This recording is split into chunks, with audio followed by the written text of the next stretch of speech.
Tanong mo na. Sakali mo din tayo at dun sa episode mo last Saturday sa Ay, salamat. na nag-trending at pumalo sa rating. Ah, pumalo ba? Yes. Hindi ko nakita eh. Seryoso? Oo, tapos napayak mo kami, ang bongga mo. Ah, pinanood niyo? Salamat, salamat. Ano masasabi mo sa mga reaction ng tao? Doon sa MMK. Ang daming good reviews. Yung nanood ako na MMK, nanood ako, pero wala kasi yung mga Twitter eh. Yes, matagal na siyang dinag-update. Nababalitaan ko lang kila Barbie, ganyan. So, sa group chat ng 200 Love Please. Ayun nga, syempre, first time ko kasing maging parte ng isang trend, gets mo? Kasi usually, di naman talaga ako yung tahimik lang ako sa likod, ganyan.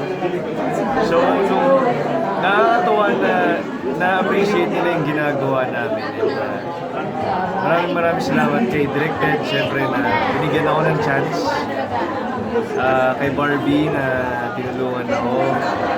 And kay Aaron, Villaflor, at kay RK kasi sila yung nagbigay na nag-advise sa akin. Nag-advise sila sa akin para sa mga drama scenes ko. Kaya maraming salamat sa inyo. Anong reaction mo na may clamor for Paubi? Ha? For Paubi, yung pagbabalik ng Paubi. Kasi di ba naging part kayo ng isang teleserye before?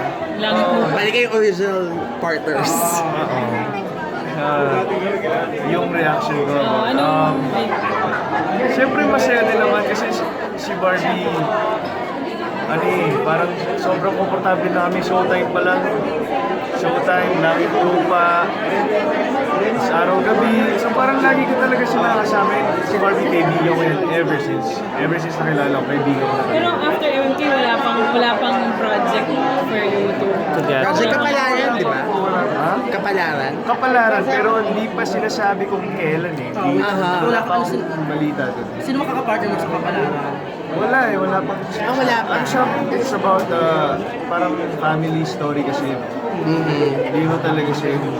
And kasama mo dun si JM De Guzman. JM, si JM. Ano sabi mo na yung kapartner din ni Bobby? Yung Barbie, oo. Pero sa akin, wala yun kasi magkaibigan lang naman kami ni Barbie. Saan ipasok si Barbie sa kapalaran para makagawa kay ni JM? Pero Paolo, balikan ko lang. Kasi di ba, the episode of MMK last Saturday was RSP's first offering ng nalipat. So parang how do you feel lang na medyo binigyan kayo ng malaking responsibility ni Barbie to star in the first RSP episode? Di ba na-post naman ni Directed na hindi naman talaga ako yung first choice, di ba? Nasa Twitter naman yun, inamin naman yun. And, siguro parang sinerte lang ako na napunta sa akin. Pero siyempre, nung nabigay sa akin yung trabaho na yun, sabi ko talaga, kay Directed din, baka hindi ako ready. Parang nagdadalawang isip pa ako. Kasi ang bigat nung binabasa ko yung script, bigat Pero yun nga, sa awa ng Diyos, nagawa ko naman. Tiwala. Tsaka super daming Tsaka sabi ganda. kasi Directed, go, kaya mo yan. So sige, sumabak ako sa laban.